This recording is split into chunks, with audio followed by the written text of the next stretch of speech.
Hi, I'm Gerald Patterson, and thank you for watching. My little talk is only about 6 minutes, so please bear with me. And the topic of my talk is the right to life. The right to life.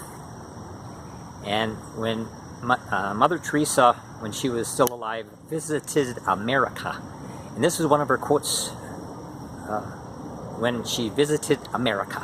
She said, "From here, from America, a sign of care for the weakest of the weak, the unborn child, must go out to the world."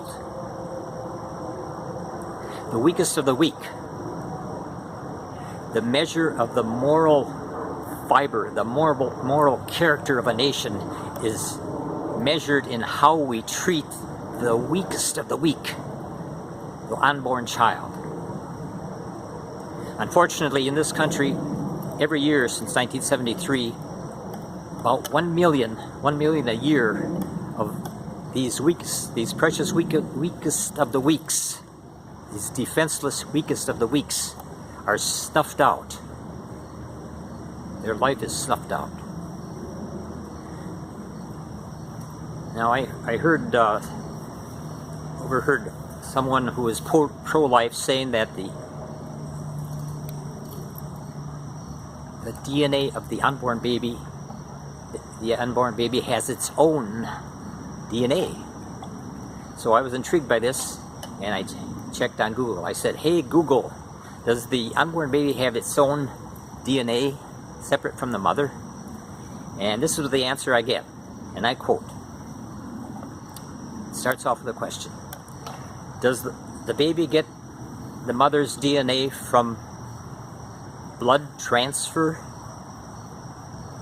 The short answer is no. The baby has its own blood running through its veins, and ultimately the DNA of the egg and the sperm from which it is created. So this unborn baby has its own blood running through its veins, not the mother's blood, but it has its own blood running through its veins and its own DNA from the egg and the sperm from which it was created. Now, abortion rights Democrats argue over and over again that a woman has the right to choose to kill her unborn baby because her own baby is her own body and she can do what she wants with her own body.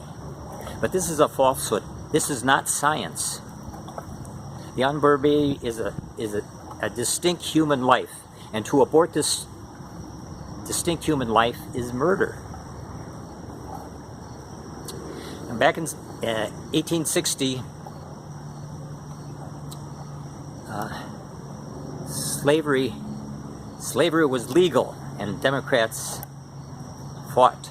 They fought to the death in the Civil War for a person, an owner, saying the owner has the right to choose to own slaves, the right to choose to own slaves. But slavery was legal, but it was immoral. In the year 2020, abortion is legal, but it is immoral. Who's going to defend this innocent, defenseless unborn babies? Not the Democrats, not the most of the Democrats. They fight for a mother. They fight for the mother. But what about the right of life, right to life for the unborn baby, which is a separate human life? So we Christians, we need to vote for pro-life Republicans.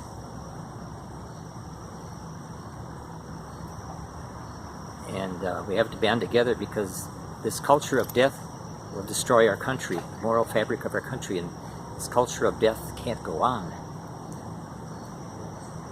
Thank you for listening.